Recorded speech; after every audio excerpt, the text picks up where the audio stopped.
Hello, everyone. Good evening.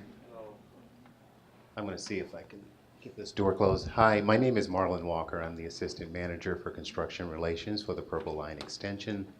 I'd like to welcome everybody to our community meeting.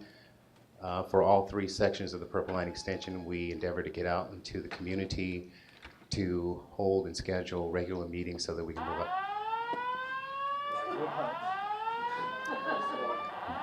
I did not plan this, I promise.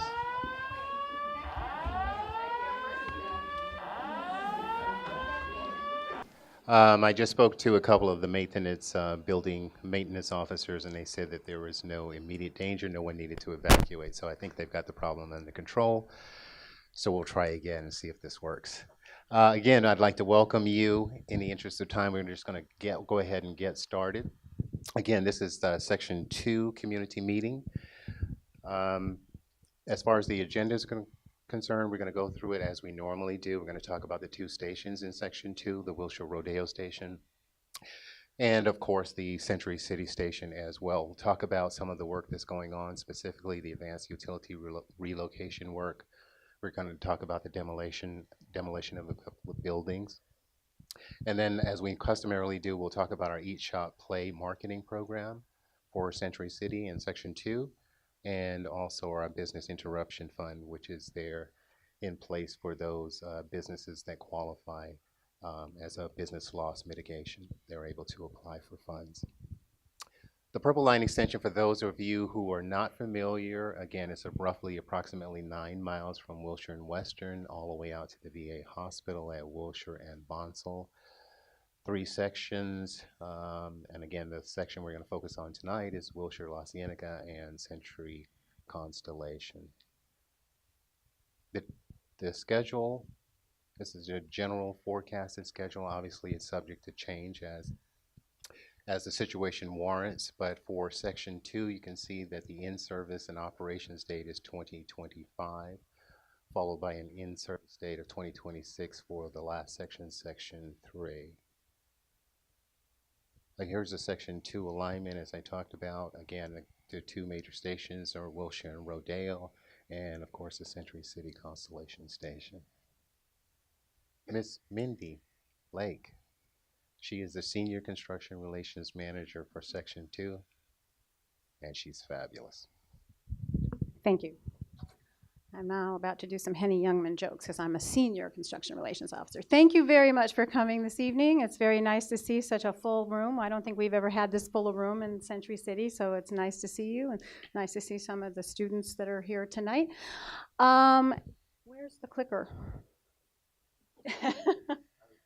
You were testing me, right? Okay. So, the Wilshire Rodeo Station. This is a graphic rendering of what it will look like more or less on the southwest corner of Reeves and Wilshire Boulevard. We call it the Rodeo Station because nobody in Beverly Hills seems to know where Reeves is. It's much more popular to call it Rodeo.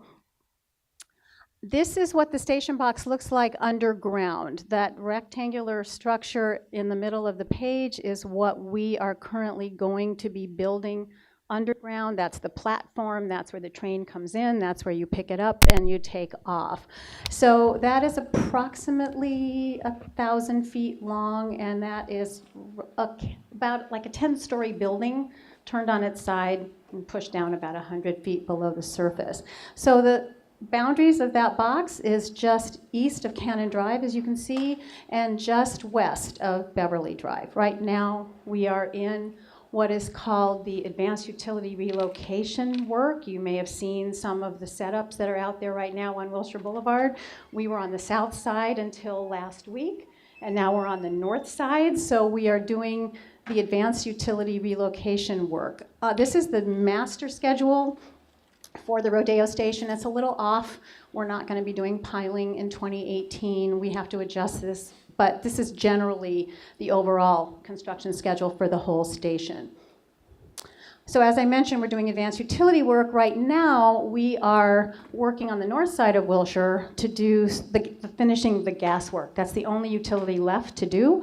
So they're on the north side between the alley right behind the Montage up to about Beverly Drive right now. And this is essentially what that work consists of K-rail set up on the street. The work goes on behind the K-rail, and the contractors can work behind there without impacting traffic on a daily level. They don't have to set up and break down every single day. And this is the stage that we're currently in. I know it's a little confusing, but this is what it looks like on the street. And the next stage will be a little bit further west, and will wrap into the alley a little bit.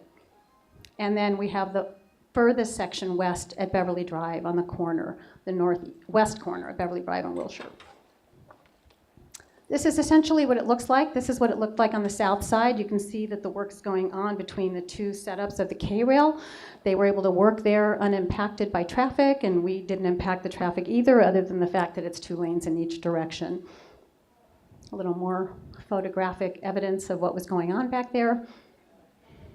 And these are renderings of the new graphics that were designed by the City of Beverly Hills, and that will be up all around the staging areas, excuse me, in Beverly Hills when we do the sound walls, which Nick from TPOG will talk to you about later. I am now going to turn it over to Nick from TPOG, because he's cuter than I am, and he will talk to you about the work that they are planning to do for demolition right up until the time that we start the piling. All right, thank you, Mindy. Nick Perini, ONG, joint venture, project engineer on the project. So I'm going to run you through what's currently happening on the project and some upcoming activities in the area. So like she said, demo of the former Ace Gallery. Right now we are waiting to do that. We're currently about to start some hazardous abatement. This is the property. It's 9430 Wilshire Boulevard.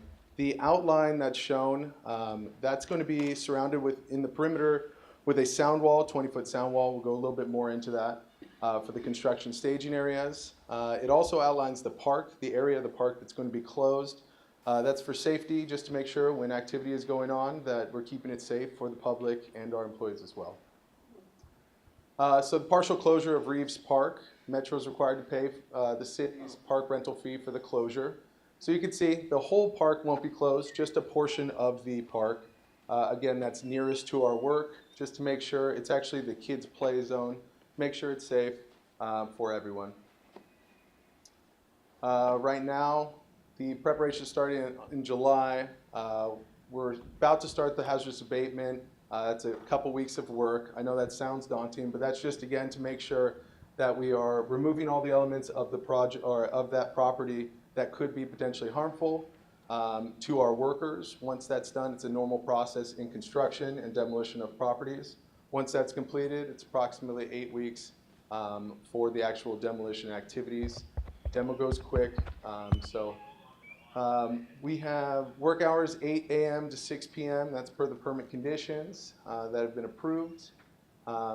Traffic impacts, you'll already see the sidewalk closures. We're going to leave the canopy up as long as possible. Partial sidewalk closures and intermittent throughout the demolition activities. Just again, to make sure the public's safe as well as our workers, we can get in there and work efficiently. Talked about the Soundwall installation. That'll go around the perimeter of the full former Ace Gallery property.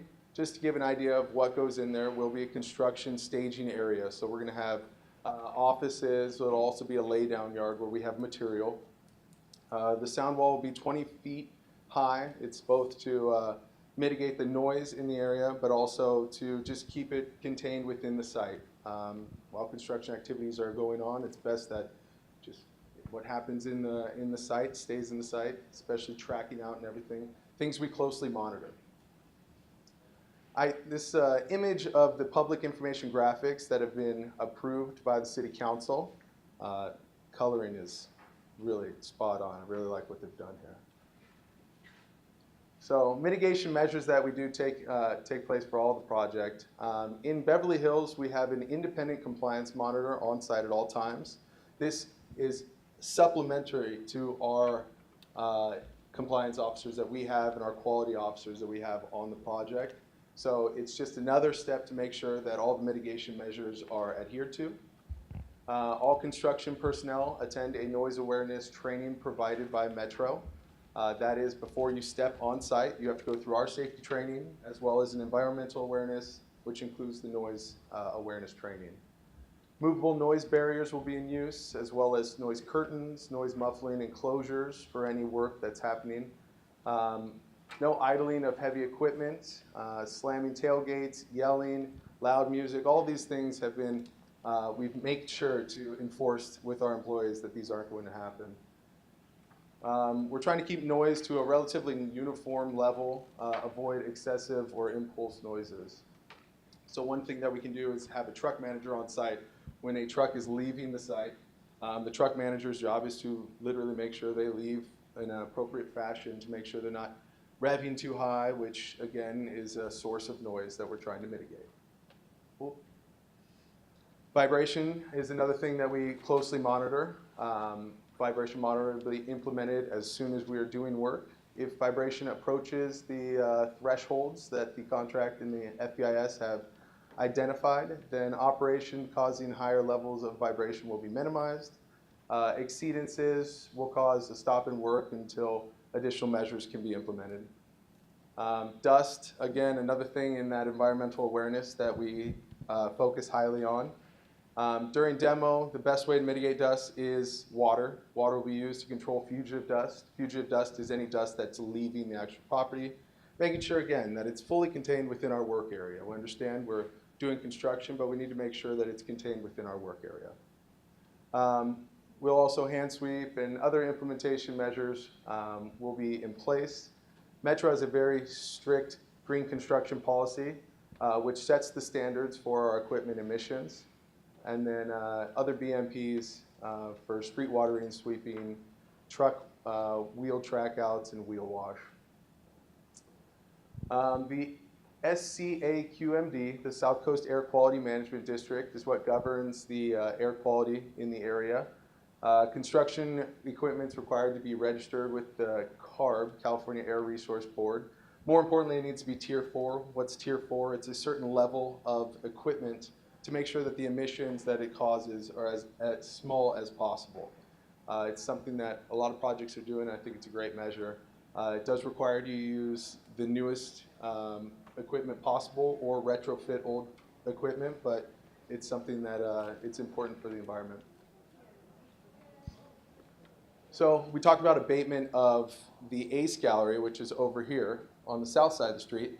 We also have another construction staging area on the north side of the street. It's the North Canyon construction staging area, what we call it. The abatement has already been completed in the area. Demo would be the next course of action at that property. However, we are going to wait to make sure that the impact to the area is as minimal as possible. We're going to wait until the construction or the demolition activities at ACE galleries are complete to then start the activity over there. We don't want to inundate the area with too much work all at once. We want to make sure that we're staging it out. So the Memorandum of Agreement, I'm just going to keep going. You might have to let me. Sure.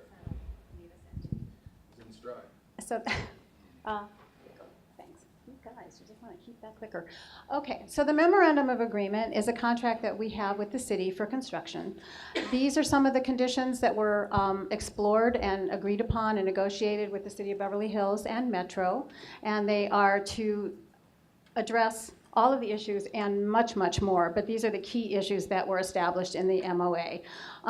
Mostly the conditions and procedures for construction, the minimizing the impact to the community, establishing the independent compliance monitor and enforcement process, which we have already implemented in Section 1 at La Cienega.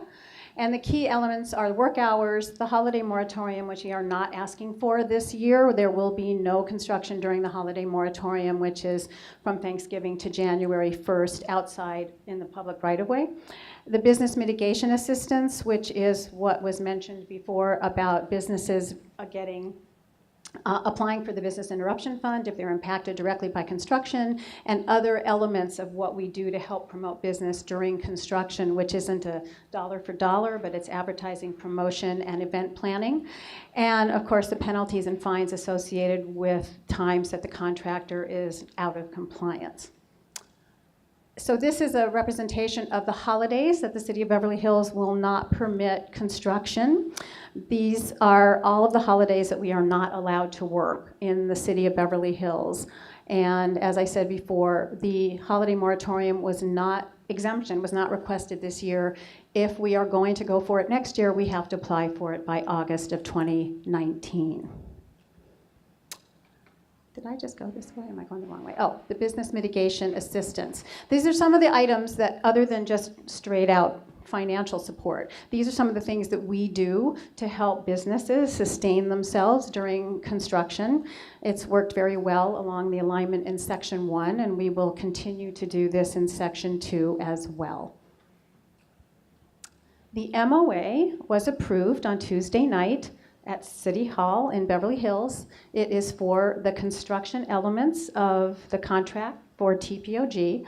So that was approved Tuesday night. And there are some other key issues that were brought up by the council that will be dealt with in the settlement agreement with the city that goes beyond the MOA. But we did get approval to move forward with construction. So now we'll move into Century City Constellation, which is the station that will be on the northeast corner of Constellation and Avenue of the Stars, kind of catty corner from where you are tonight. This is a rather large, it's a larger, longer station rendering than the others in the area, but it's gonna be accommodating a much higher pedestrian foot traffic area. And this is what, oddly, underground, I believe it's a little shorter, but it's essential, but it's a little bigger on the upside. So this station extends from Century Park East on the east to essentially the front of Nordstrom's on the west, in front of the Westfield Mall. And this is the overall general schedule for construction. Please understand that these schedules are subject to change, but this is the schedule that we're working with now.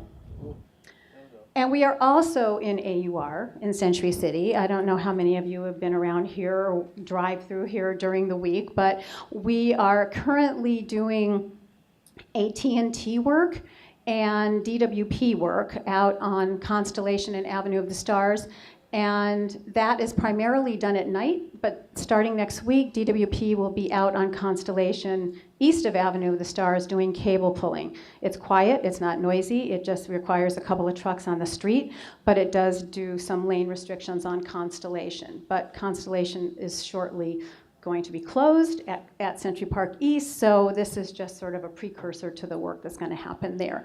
This work, the cable pulling, will be going on throughout 2019. But like I said, it's mostly overnight, 12 midnight to 8 a.m., and then they may do an 8 a.m. to 3 p.m. shift. But it's literally right here on the stretch of Constellation between Avenue of the Stars and Century Park East. This is a representation of the types of utilities that are underground that needed to be moved out of the way before TPOG can come in and do their actual construction of the station box. So all of those utilities have to be moved out of the way, lifted or shifted, so that all of the piles that go in for the station don't go right through them. And actually, as a result of some of this AUR work, a lot of the infrastructure has been replaced, so all of the conduits and sewers and water systems will all be brand new as a result of the construction that we're doing here. And this is an example of the work that I talked to you about at night. These are the hours that are currently going on. I know we have some residents here that are just west of Century Park West. I don't believe you're hearing any of this at night. At least I hope you're not. If you are, call me. I'll deal with it. But this is the type of work that's going on. They're trenching, they're putting in conduits, and now DWP is doing the cable pulling, which is actually shifting the lines from permanent lines to temporary lines so that they can move them out of the way. And this will not require any outages for this work, for any of you who might be concerned about that. I am now going to turn it back to Nick to talk to you about what's really exciting and coming up at Century City. Thanks again. All right, like Mindy just explained, that's the footprint of our overall station. Something that this image also shows is the construction staging area. This is the outline right here. Consists of 1940, 1950, 2010, and 2040 properties on Century Park East. Just to give a little perspective, the launch box is the blue area. We'll be launching the TBMs heading to the east there towards Beverly Hills. So the construction staging area, like I said, goes over a couple properties. This gives you an idea, this image gives you an idea of what's going to be happening in that construction staging area. That is the main area where our employees will be parking on the project. Again, there will be a 20-foot sound barrier around the entire area. And then identified noise limits in the area, 75 decibels, and then no more than 5 decibels over ambient for after hours. So this gives you an idea of what the sound wall looks like. This is on the 1940-1950 property. And yeah, that's fully erected right there. So the demo of 1940-1950, if you remember, there used to be the truss building and then the back of the AAA parking lot. That demo is complete. I'm sure if you drive down Century Park East, you can see it's no longer there. But although the demolition activities are complete, we are still doing some activities on the lot, some backfill activities, again, prepping the site for what's going to become our construction staging area. Also doing the installation of the sound wall will continue around the perimeter coming to the west, just so we fully encase the perimeter of that construction staging area. So this gives you an idea. This sound wall is already complete. We got the west wall up finally for Century Park East, and then this is the wall. The wall is complete on the easternmost edge of that property, and we'll continue the rest of the perimeter there. Once this section is received by Metro, then again we'll continue. We'll go with the demo and then the installation of the sound wall. So the full closure of Constellation Boulevard, if you've attended these, we've talked about it for a little while now. We're now coming up on it. It is the full closure of Constellation Boulevard from Century Park East to the private driveway. Maybe some of you entered the building parking lot off of Constellation in that driveway. Now you will still have access to that driveway at all times, and we will also be providing access with coordination to the property owners through this driveway for larger deliveries. Tenants, on the other hand, are going to be directed to for the other entrances, and we've worked very closely with all the property owners in the area to make sure that we're getting notification out to the tenants so that everyone understands that first day when they come back to work and the street is closed, how they're going to be getting into work. Obviously, we're going to go through some, growth for everyone getting, to and from work. But especially for those first couple weeks, we'll make sure that police are on hand, traffic DOT officers are on hand to help mitigate traffic flows, and then also we'll have flaggers there at all times to make sure. With all traffic control, just so everyone understands, with all traffic control, monitoring is the biggest thing. So DOT, we've worked very closely with DOT, which is Department of Transportation, to not only approve this plan, but also understand what are the contingency plans, what can happen, what are we going to do, how do we monitor. There's going to be boots on the ground that are doing the monitoring typically, and part of the AUR work, they've installed smart grid cameras, and it's the technology that they're using nowadays to monitor. However, for those initial weeks, we're definitely going to have officers on site to make sure if something needs to be changed immediately to help the flow of traffic, it'll happen right then. So it's a 15-month closure. It's going to begin right now. We're looking at the week of, go ahead. Tell me again, I was asleep. Oh, no. What's going to be closed starting September? So it's going to be on Constellation Boulevard. Constellation. Yep. So just to the north of this property. And it's only going to be from Century Park East, which is this street right here, to the private driveway of this property. So it's not even all the way to Avenue of the Stars. Just for reference, that's Avenue of the Stars right there. So it's the easternmost half of the street will be closed. That'll be a 15-month duration for closure. And the reason for that is we wanted to have one solid closure so everyone in the area understood how to navigate around the construction, as well as we could limit ourselves to this area of construction without impacting and minimizing the impact to the area.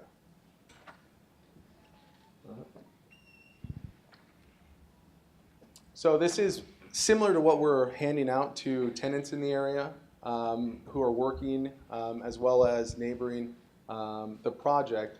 This is just a detour, just explaining we're going to have local access. If you work in the Century Plaza, you're going to have access to your driveway. That's one of our biggest concerns, is making sure that people have access to the property. But for everyone else, navigating around the project, kind of staying out of the construction area as much as possible. So to give you a little, we're going to go into kind of what's going to happen within this area, just to, as this picture's still up, just to explain how this kind of works. We'll close the street. We're going to put a sound barrier around. It's a 14-foot noise barrier, again, to make sure that the work site is fully enclosed. Once we're doing that, the reason why we're doing this is to start the station box. Part of the station box that we're going to start is the launch box. That's named because we're actually going to be launching our tunnel boring machines out of these boxes.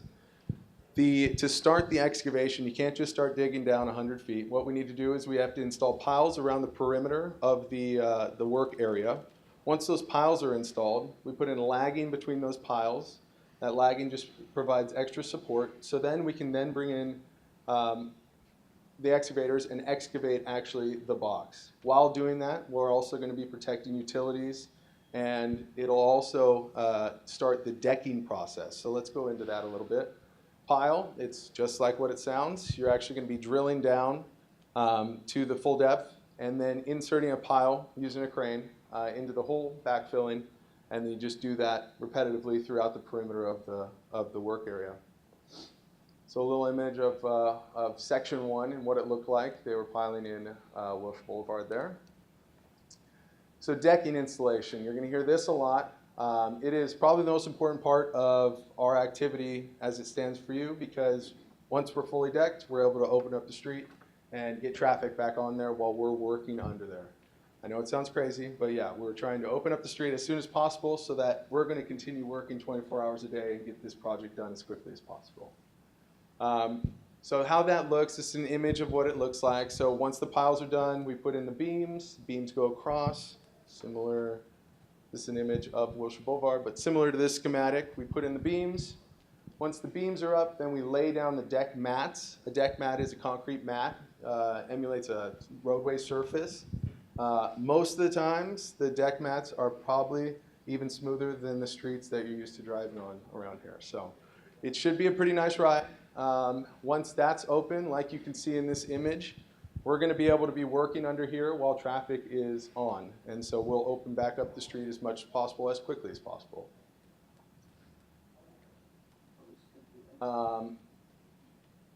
Turn lanes will remain open for use. We are doing a U-turn on Century Park East to help facilitate both the valet for this property and also traffic. And then access to driveway and entrances will be maintained. There will be some weekend closures that we've worked with the property managers to make sure that they're the least impactful time for their businesses. During those weekends, we will have to close to get the piling across their driveways and such. A main thing is emergency vehicles and first responders. We work very closely with them at all times. Access to them will be maintained. So this is a cool picture. Once we get below ground, we're working there. No more TANs. We're underground for the rest of the time. And we're going to be hanging the utilities as we excavate. Once we get past the utilities, then it's just excavation and hauling. Most of the material delivery and hauling occurs at day and night, but most of it's going to occur during the night. The last piece of work within the area is the Santa Monica bus layover. So if you're driving down Santa Monica going east towards Beverly Hills, in the middle there's that bus lane.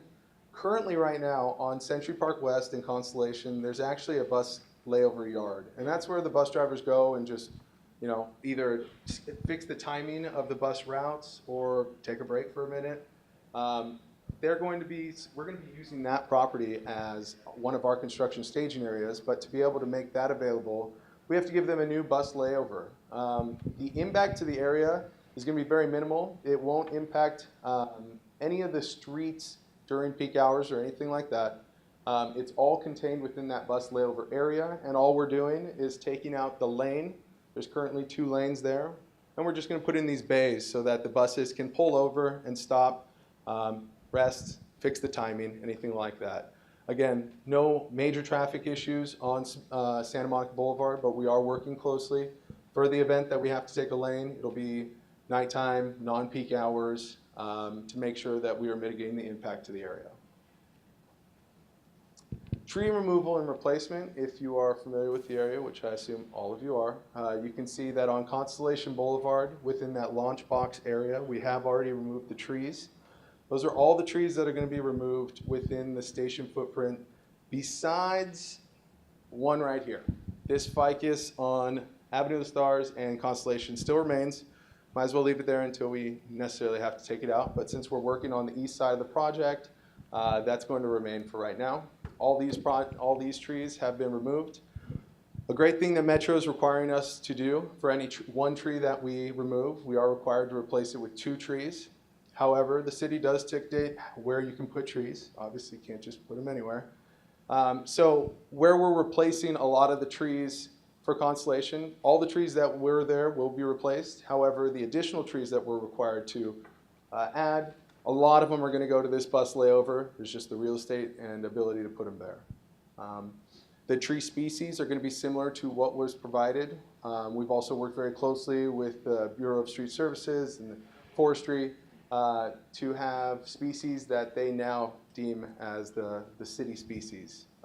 Something like a ficus is something they're not usually allowing anymore because it uproots the sidewalks. If you notice, sometimes you're going down the sidewalk, it's most likely the tree species. So they try and avoid that as much as possible.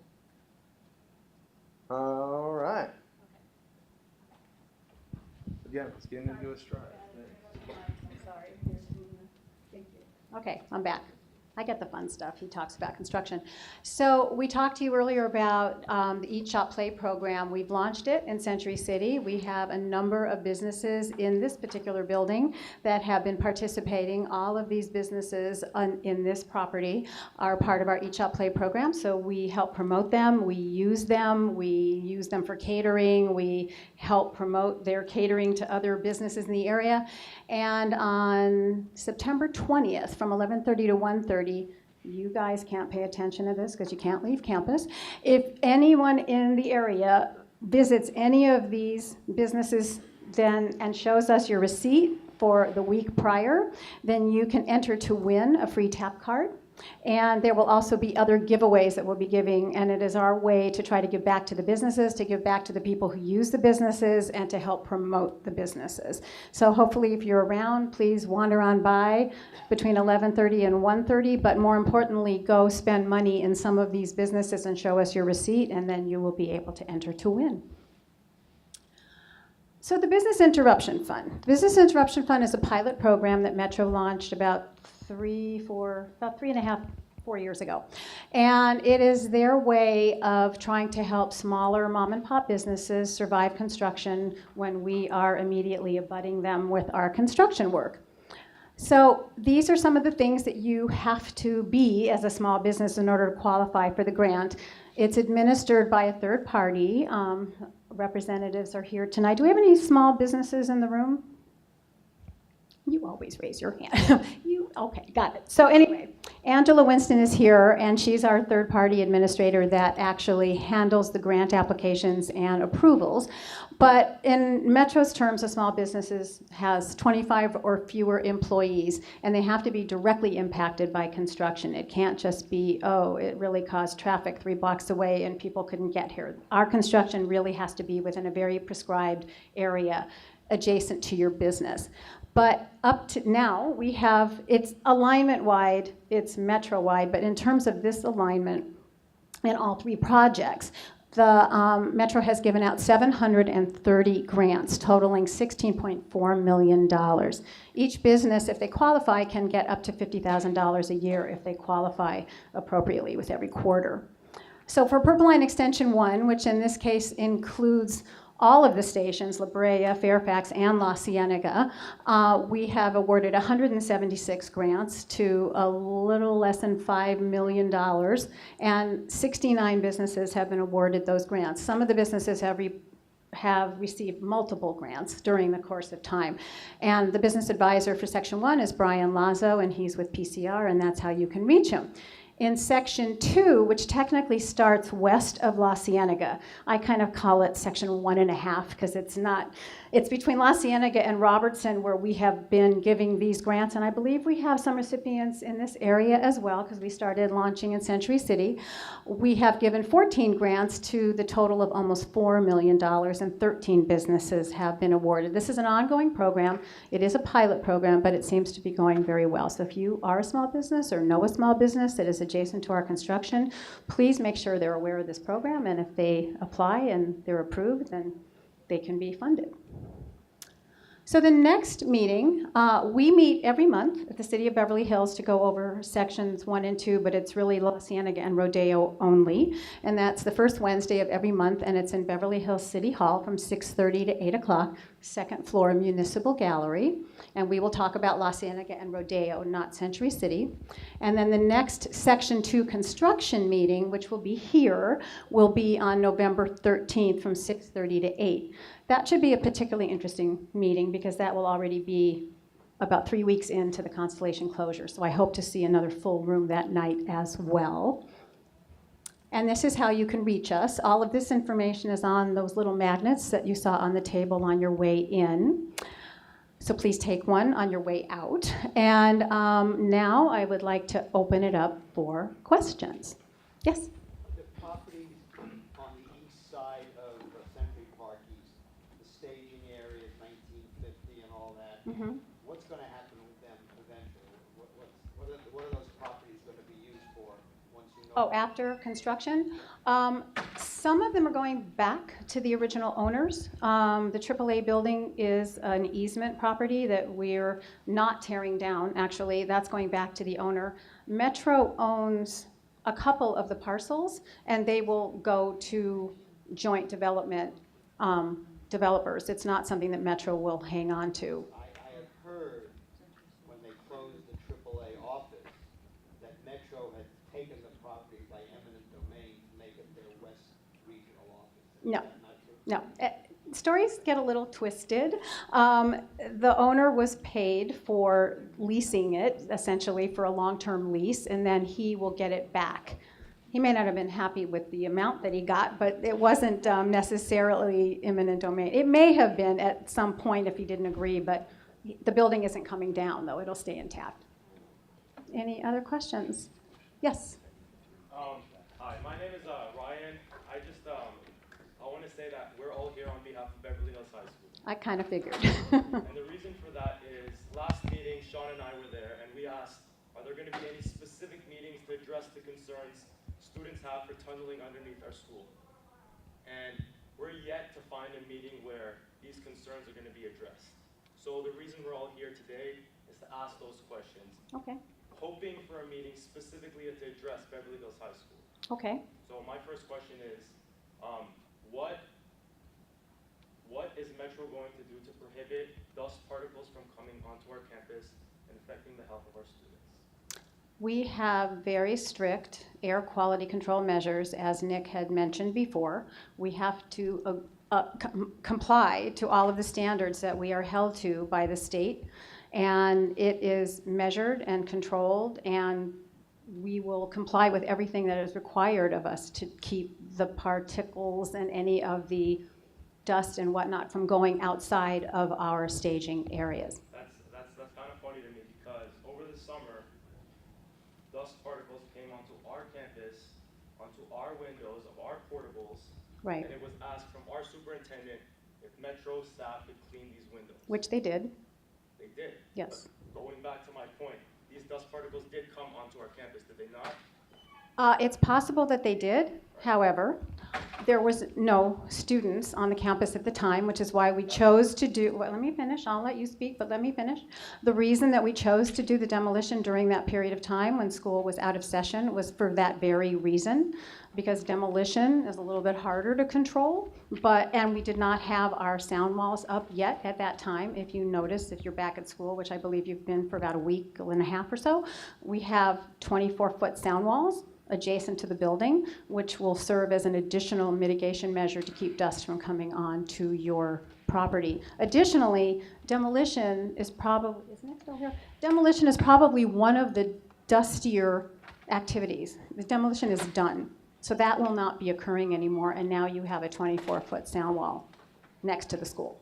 I just want to correct you. We did have summer school in session, so there were students on campus. Not at the time that we were doing that demo. The exact date that you were doing the demo. Do you remember the exact date, Nick? Yeah, July. Toward the end of July, yeah. There weren't, we verified that there were no students on campus when we started demolition. You're guaranteeing me that no dust particles will come onto our campus during our school year? I can guarantee to you that we will comply with the requirements that we are held to, the standards that the state and the federal government require us to maintain. Okay, thank you. You're welcome. Yes. So last month, your construction personnel Stand up. busted through the wall that separates your staging area from our campus. Could you explain how that event occurred and why you simply just threw a tarp over the wall to cover the hole? Nick, do you want to address that?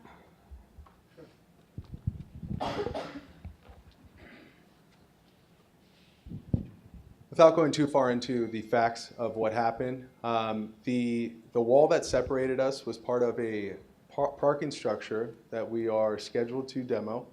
The wall that was shown was part of that parking structure, and it was fully encased or fully onto 1940, the property. Although it looked like we went through a wall, that was not a fact. And in fact, we worked very closely with your school superintendent to make sure that everything was in compliance, and we quickly got that work done as soon as possible to get it done prior to you guys starting work.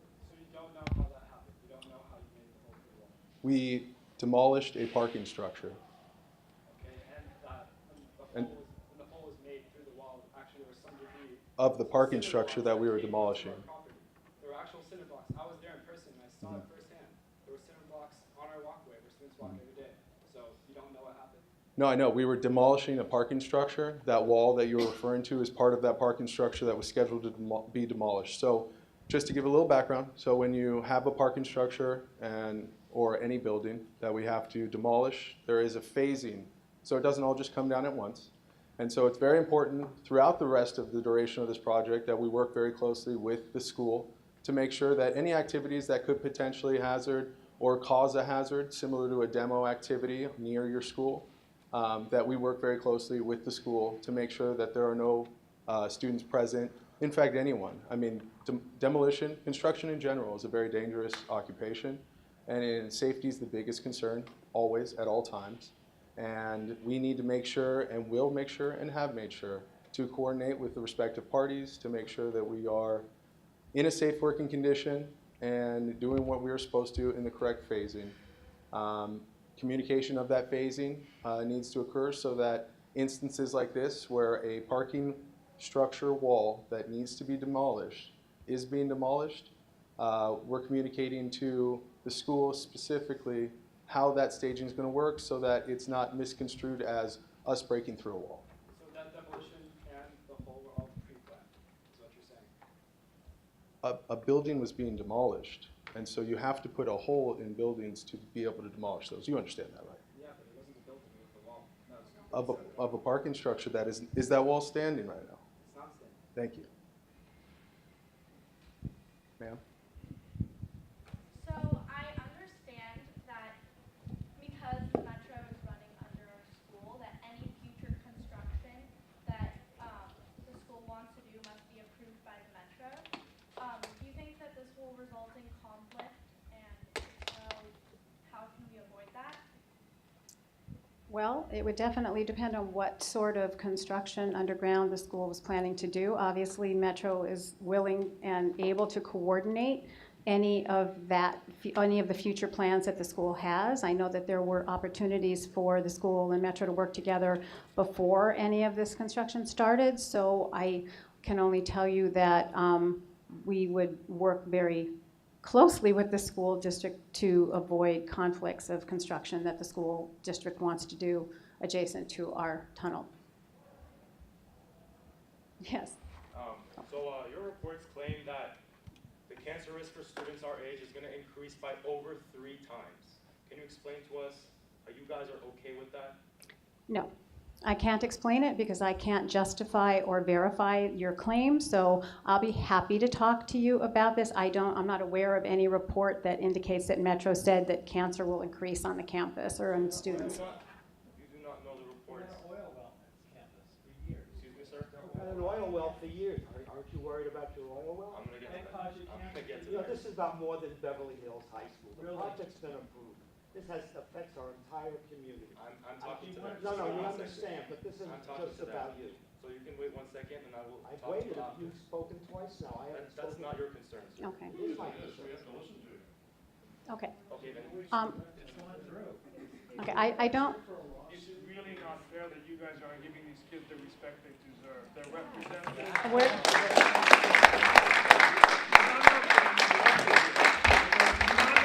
I'm interrupting you now because that's the respect you deserve.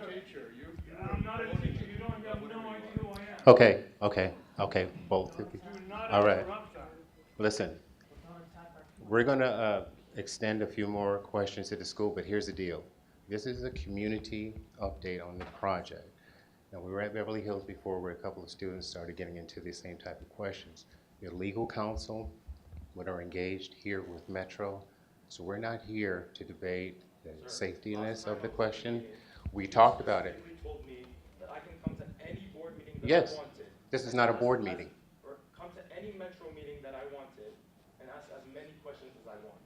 And now Okay, you're telling me that we're gonna limit. here's what yes, listen to me carefully. I'm listening. This is a community meeting Okay. where we're providing a community update on Section 2 specifically. Which is going under. Because we are engaged in legal matters with the school, questions that fall along those lines will not be answered here tonight. So you will not answer the question. You can give me as many questions as you like. I'll take them back and we will answer them, not tonight.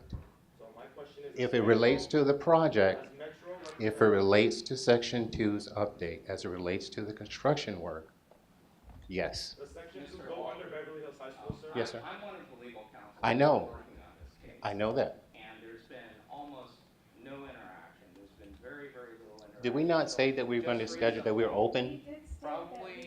Probably around June or July, we started to interact for the first time. It was roughly in September that Metro went to the state architect and shut down our Building C project. So our Building C project that had been in DSA for 3 years got stalled out and kicked out of DSA because of complaints from Metro. Individuals from Metro went to DSA and shut our project down. So wouldn't it be wise to allow the kids to ask some questions? I do have a suggestion. Since this is a community meeting, let the community ask their questions. They can stick around if they like. And I think that the kids should have their due and ask some of their questions. I don't have a problem with that. That's what I'm saying. I'm trying to be respectful to the people that came specifically to hear this information. What I don't like is feeling like we're being set up by bringing in students to ask specific questions. That's what I don't appreciate. And I don't think these people here appreciate that either.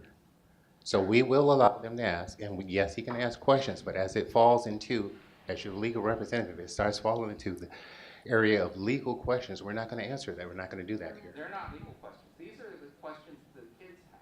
Yeah, those questions have been asked and answered. We don't know the answers from Metro either. All we can do is sit there and read the SEIS. Okay. In any case, we're going to get this meeting back on track. What I'd like to do is those people who are not students who have questions, you can ask your questions. If you don't have questions and you still want to stay, you can. Excuse me, sir. I haven't finished my question. I know.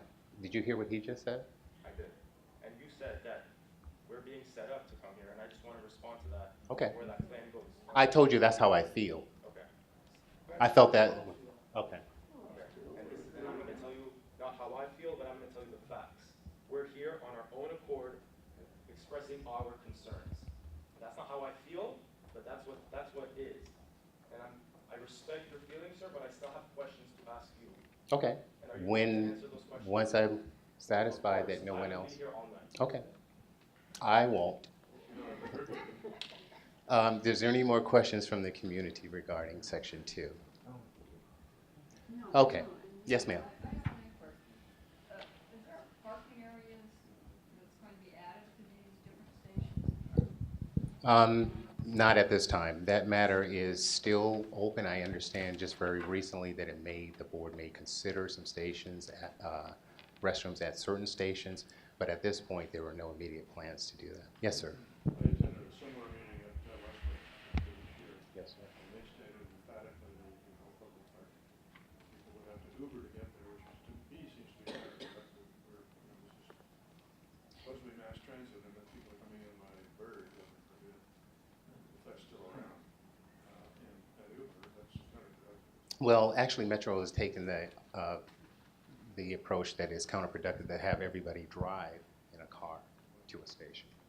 At least that's the thinking now.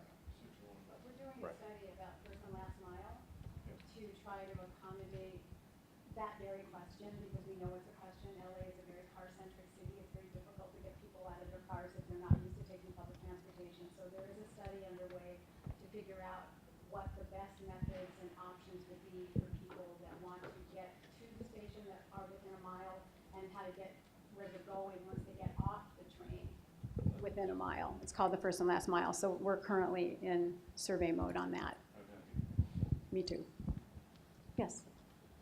I occasionally take the bus around the Century City. Oh, absolutely. And but because of Constellation, some of bus station was rerouted, and when I get there, it wasn't there, and I had to turn around.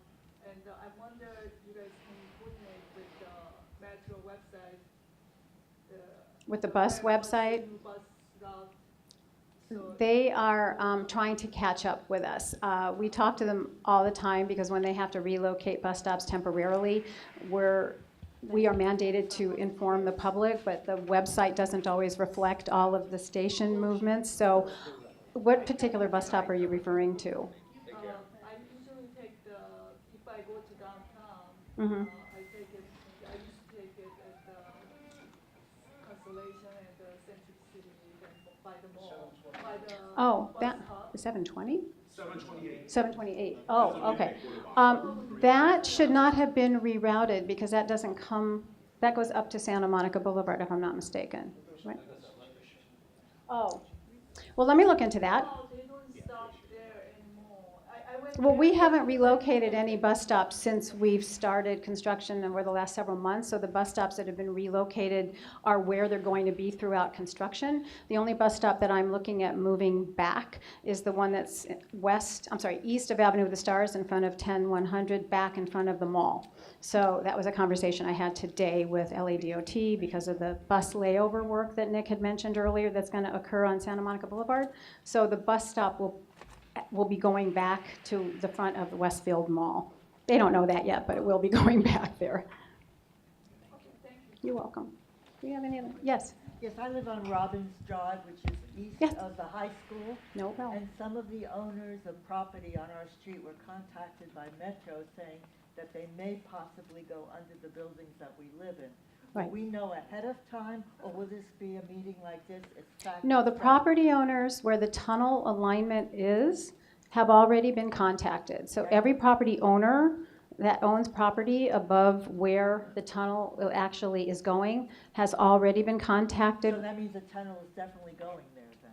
Well, that, yes, that's, I was told that they're not sure yet. That's why they're inspecting the properties.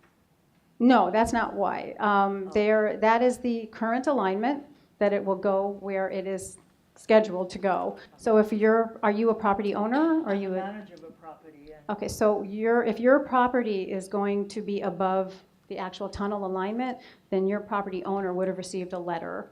She did, but. that Okay, means has it's she met definitely with going Metro there. yet? Well, we're having a meeting, they're coming on Thursday. Okay. But I want to know, that means it's definitely going to be there, because Mhm. Oh, the I'm, person that they spoke to said they're not sure, but they're checking it out.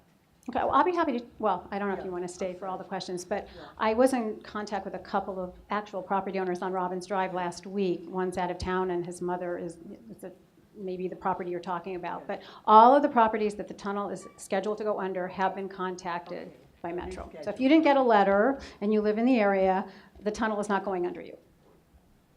Do I have any other questions? No, yes. I'd just like to say that, you hear both sides. I've been in Century City for a long time. I'm here every day. I'm oftentimes here on the weekends.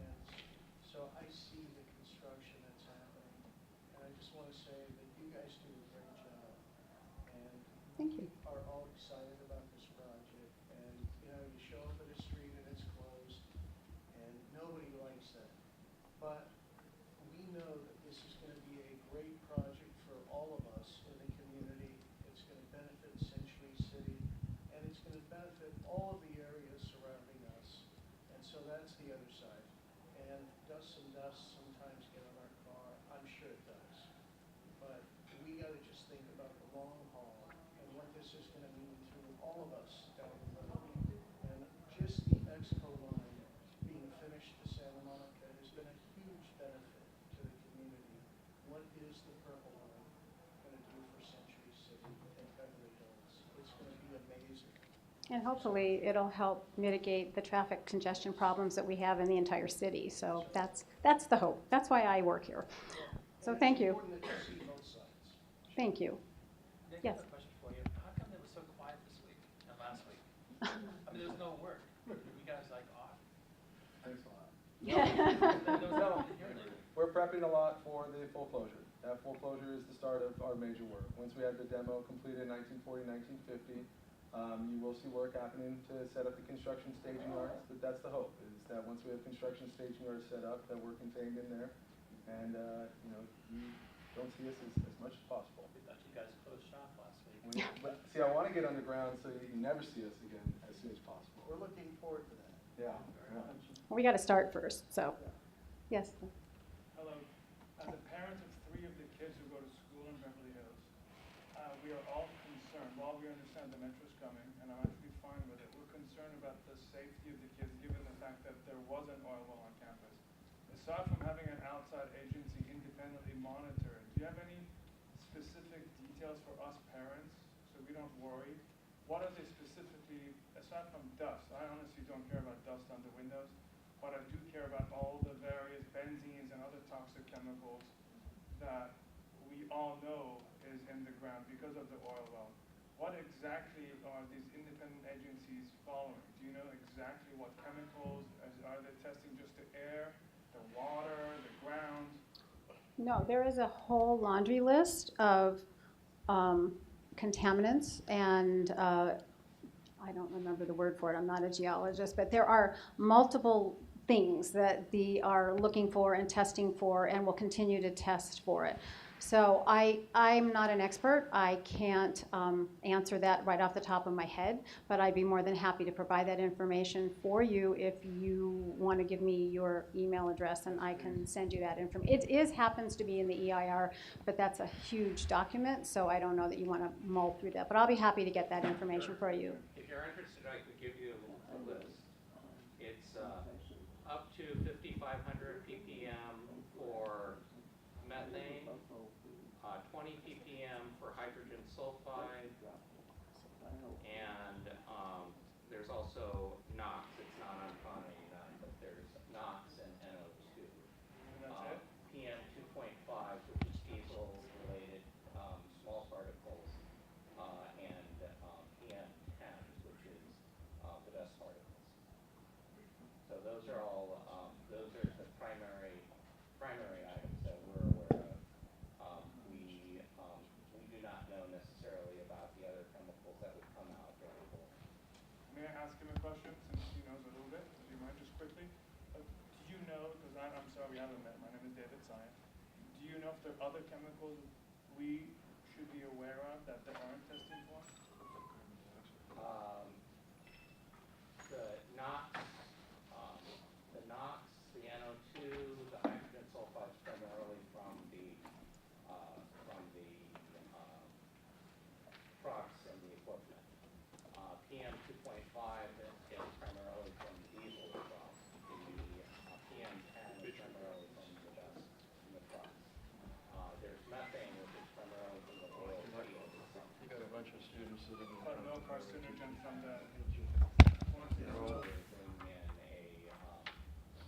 the co-chair, I believe, of environmental health from UCLA, somebody from medical school from USC, a specialist in noise and vibration. And we'll be having that in a public session. Thank you very much. 1 second. Let me just go ahead. Okay, I'm a parent also, but I'm originally from New York, so I'm all for public transportation, and it's how I how I got through college at NYU. I don't appreciate all the people who left who were sneering at these amazing kids and parents who had kids at home with sitters so we could be here.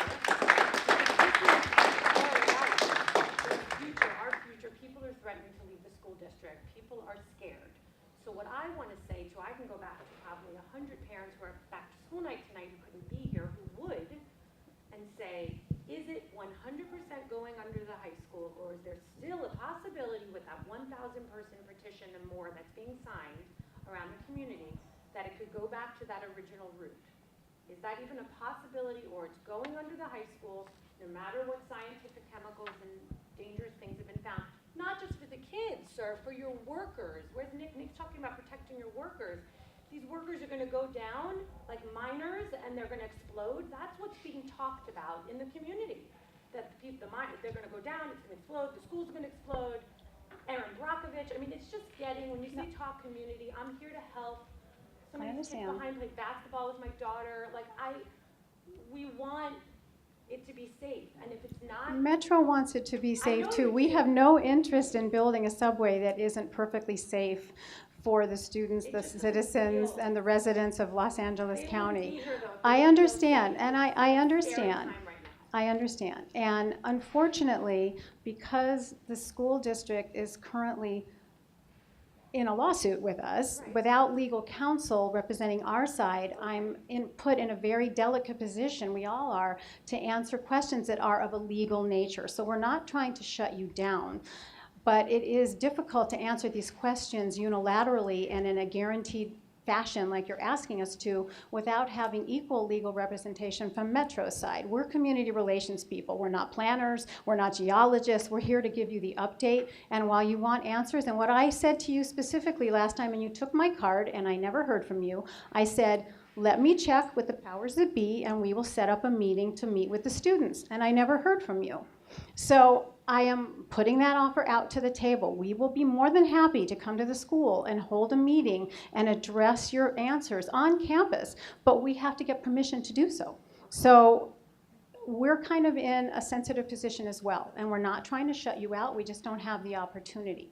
Can I get your card as a parent? Of course, you can get, anybody can get my card. It's on every, I was gonna say phone booth, but there are no more phone booths. So I want to have something to return to the community. That's totally fine. It has to just move forward for you guys.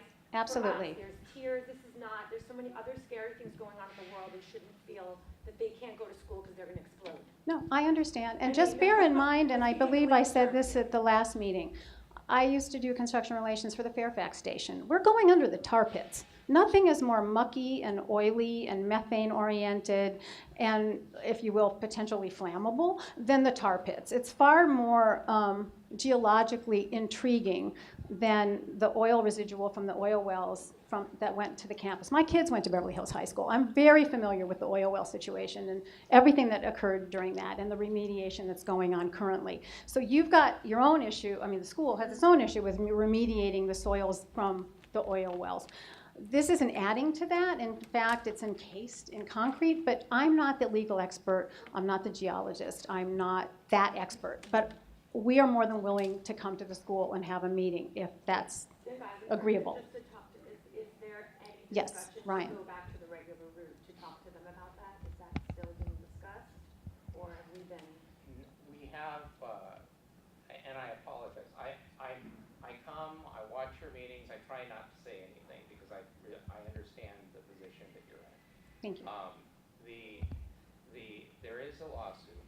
There's a second lawsuit. It's involving the revised SEIS.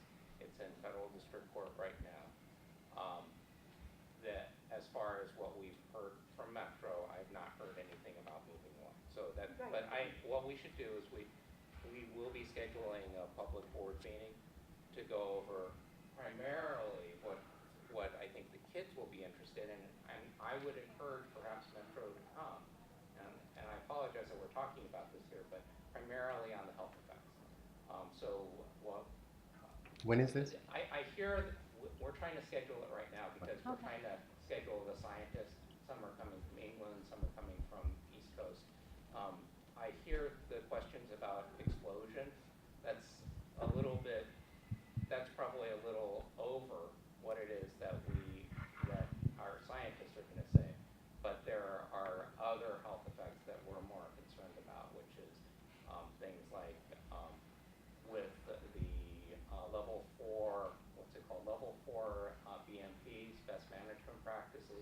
that removes 95% of the exhaust. That's great for the equipment. Is that actually going to be applied to the trucks also? Because when we did the evaluation, we did it also for the trucks too, to try to figure that out and figure out what it is that the effects would be on the classrooms. And our understanding is the dispersion is roughly 300 feet, and you're about 100, 150 feet on the turnaround area. So we're trying to figure that out right now.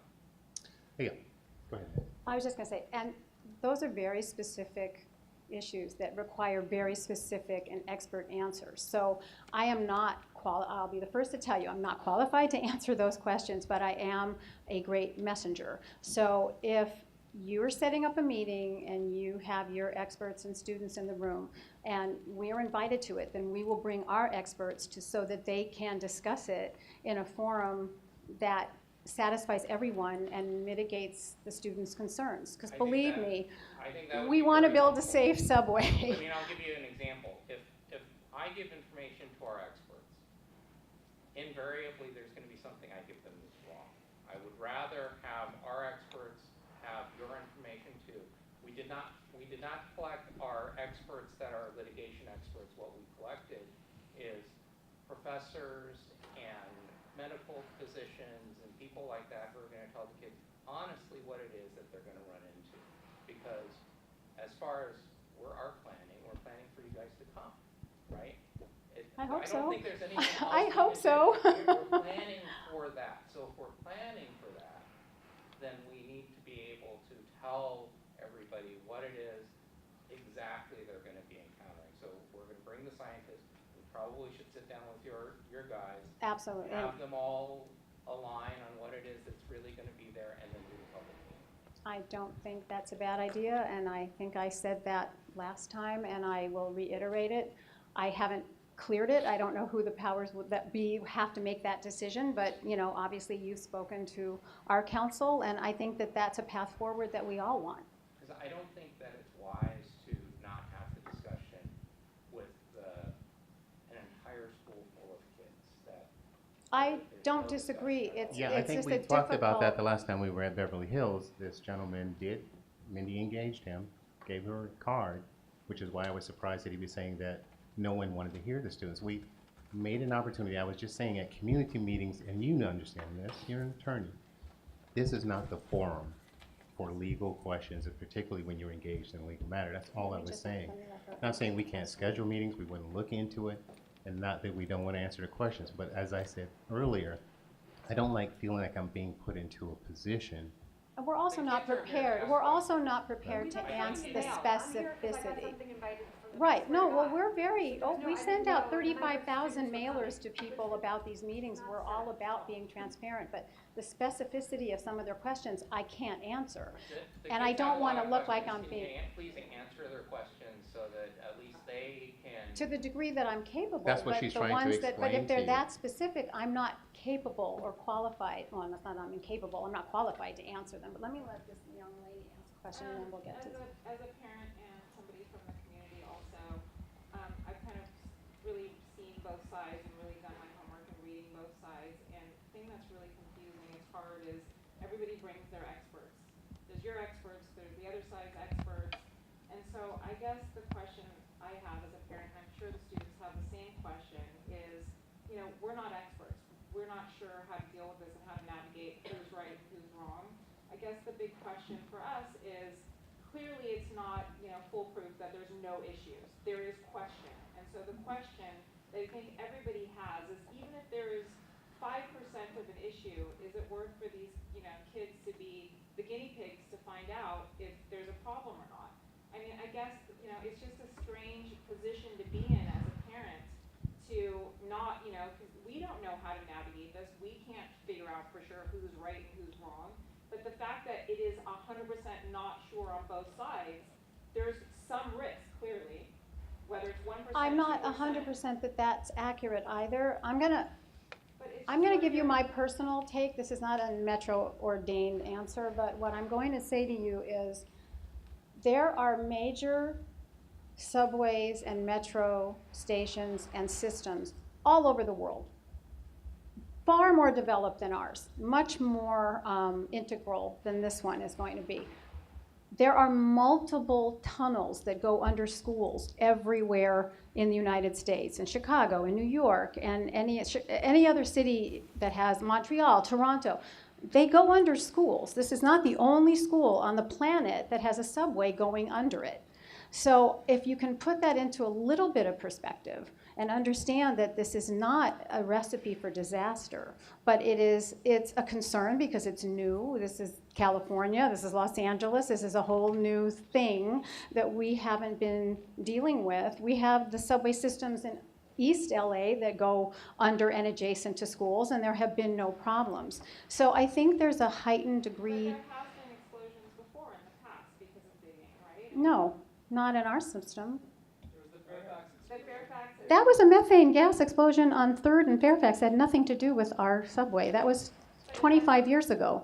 But it had something to do with digging underground? No, it had nothing to do with it. Someone lit a cigarette, and it got close to a methane at Ross for Less on 3rd and Fairfax, and it exploded, which is why all of the area is now have methane. Now, that's why houses are built with methane meters now. It had absolutely nothing to do with construction, underground or otherwise. Someone lit a match. It was near a methane pocket that was open, and it exploded. Nothing to do with construction. So things get expanded, if you will. But I understand what you're saying, and I was just giving you my perspective as a parent. Yes?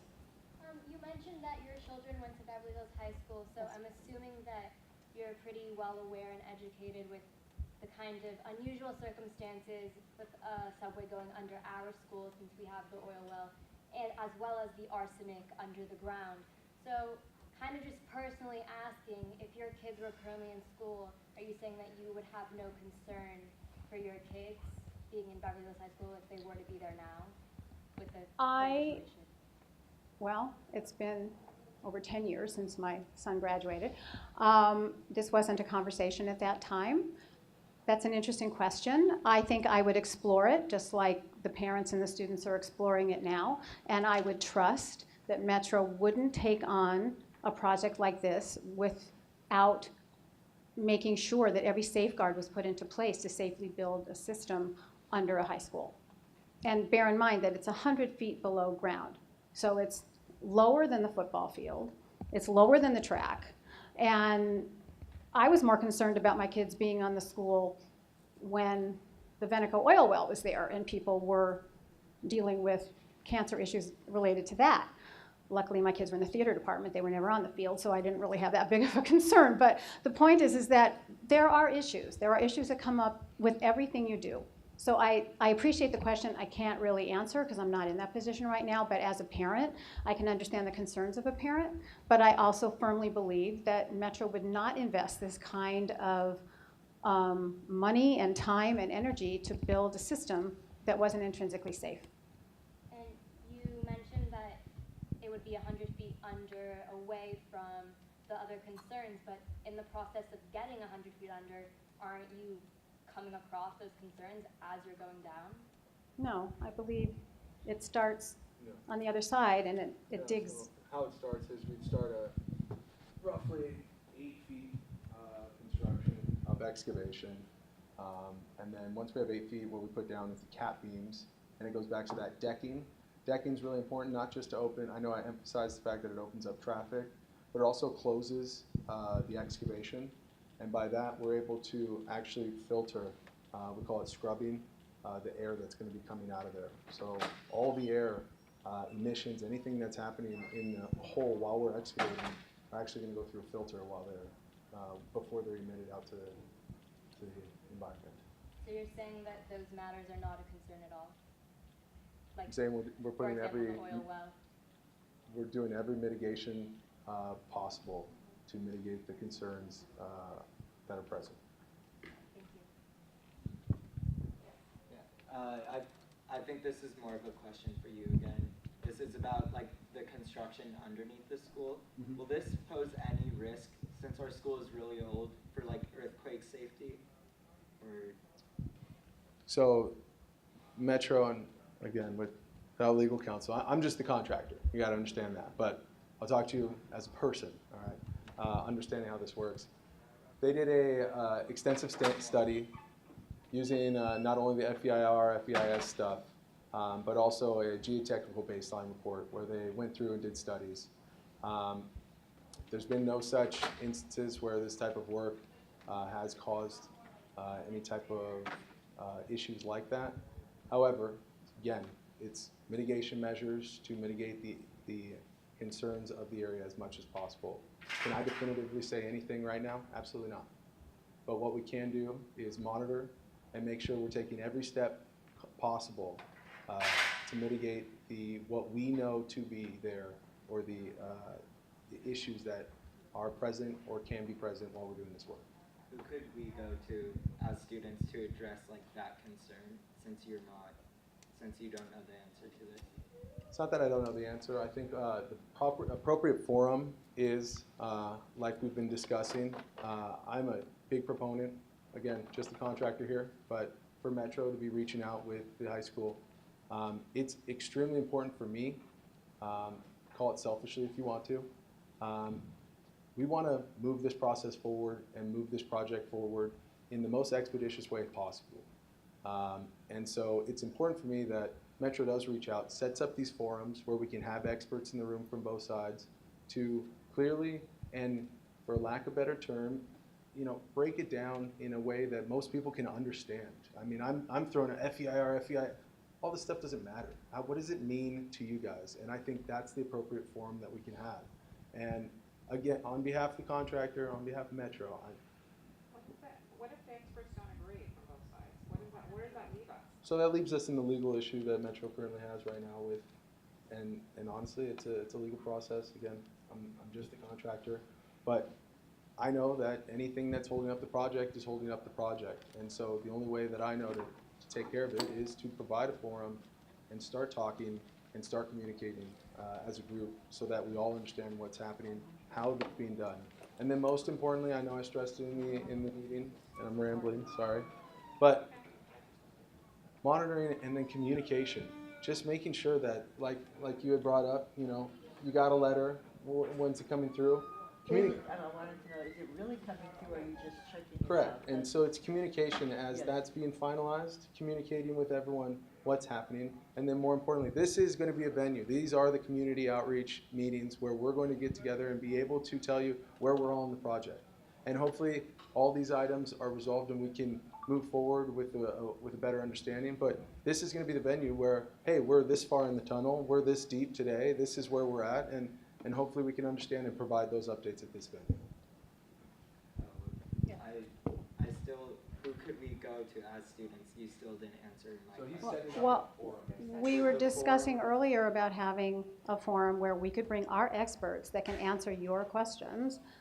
And so we have to negotiate that. And or, if you want, you can email me all of your questions and I will provide you with the answers with the experts. I don't want to give you wrong information and I don't want to appear to be blowing you off, but I can't answer them on the spot. Do you have Dr. Gregor's email and the Board of Education's email? Yeah. You can CC them on all, and so we want, as the students, we want the parents, we want to meet with people now, or we're going to be doing it in the streets. So please, be a part of this, let's get this done. And we'll make sure it happens. I mean, I'm only one mom, but there's a bunch of us here, and if you can't answer this, it's fine, but I think we all do want to know, is there any chance that, and if this is a legal thing, then... We're not in planning. This is not, we don't make a decision about whether the alignment changes. You know that we've all been told about the original route. That's what Yes. they're, right? Yes. And that's what's really confusing. We're like, okay, we want a subway, or I call it subway, but from New York. It is a subway. Metro, right. Okay, cool, you can go here, great. Oh, wait, when did they decide, you know what, we're going to go this way, and we're going to go into the high school? Now that... The decision wasn't to go under the high school. The decision was to get into the center of Century City so that the maximum amount of ridership would be able to use the train. It just so happens you can't make a 90-degree turn at Santa Monica and Avenue of the Stars to go south to get to the middle. So it had to do a slopey, angular turn. And the way... I can't answer that because I'm not the designer. I came into this after all of that was planned, and my job is to deal with construction in real time. Thank you. And secondly, as a mother of kids who went to Beverly, I totally understand you, and I know you understand us, but you have to realize that when Veneco was drilling and proposed to drill, I assure you they had the same meetings, and Veneco and all of the engineers and scientists assured the parents and the school district that everything was going to be safe. But I'm a physician. I am paid and I have trained to anticipate worst case scenarios, and they happen. And so for those of us in the business of avoiding worst case scenarios, it is so important that we make sure that we never have any unforeseen events, cancer risks, one particle that could be carcinogenic to our kids, because as you know as a mother, it's all about the kids. It's true. I also know as a native Los Angelino that the air is pretty crappy, metro construction or not. So I mean, I've lived through decades. No, I'm just saying that I can't assuredly tell you that one particle of a carcinogen-causing particle is a direct result of our construction. I mean, you're asking for a final answer to an... I'm sorry, I have to keep you. You can't tell me just because we've got bad smog in Los Angeles, then it's okay. No, I'm not saying it's okay, but what I'm saying is I don't know, I don't want to go down this road because it's not my place to say. But I understand what you're saying, and yes, of course I understand that. So because I can't address that to the specifics that you're asking, I will go back to what we had said before. Let's create an opportunity so that we can have a forum with your experts and our experts. I don't know what the end result will be, but it's got to help, hopefully, answer your concerns. So we're straight. The way that at least I've been trying to set it up on our for a public forum, we're planning it sometime in September, is I can't bring the experts from the litigation because they're advocates. The problem with experts that are advocates is they look at the worst case scenario. That's not really fair to give worst case scenario and scare the hell out of people when that's not really what you're going to run into. So what we would probably want to do is to put it together as your experts, which are your advocates, our experts, which are our advocates, and then we get it to people who are just objective experts in the industry and let them talk about it. I've already hired a couple of them. They're just professors, and we've asked them some questions. They tend to calm people down and say it's not that bad, except for, and then they go, these are the things to watch out for. And that's really the purpose, because if we're planning for the fact that Metro is going to be here, we've got to plan for whatever it is that we're really going to run into. Not worst case scenario, but understand the worst case scenario. Not the everything is rosy, but understand it could be rosy, right? It could happen perfectly. So that's really what we need to plan for. So that requires a meeting. I think I'll need to get together with your legal counsel, and we'll plan for this meeting in September where we roll the experts out. We'll probably do it as a special meeting. I would highly encourage this to be a meeting that Metro was at. Oh, I don't see how it could work without it, but thank you. So I'll let you duke it out with Ron, and then we can move it forward and see where that goes. So I'm going to open it up to the students again. I'll answer what I can, and I won't answer what I can't. Yes, Ryan. I have no further specific health questions, being that I understand that as a contractor, as representatives here to speak to the community, you guys aren't able to answer those health questions for us. However, we have attended a community meeting, and as kids that go to Beverly Hills High School, we are required to live in the city of Beverly Hills. And us living in the city of Beverly Hills makes us community members of Beverly Hills. Now, when you say we're going to open it up to the community members, then they're going to go back to the students, I find some offense in that I affiliate myself as a Beverly Hills community member. So I just want to put that out there. Okay. I'm not trying to attack you, sir. It was your counsel that made the suggestion, sir. And I agreed with it. I was simply trying to be fair to the people who I am a person that is here coming to ask you guys questions. So I just want to put it out there that I'm not trying to attack you guys. I think we are all for the metro. We are, just not at the risk of our health, our staff's health, and the health of any community member that steps foot onto the campus of Beverly Hills High School.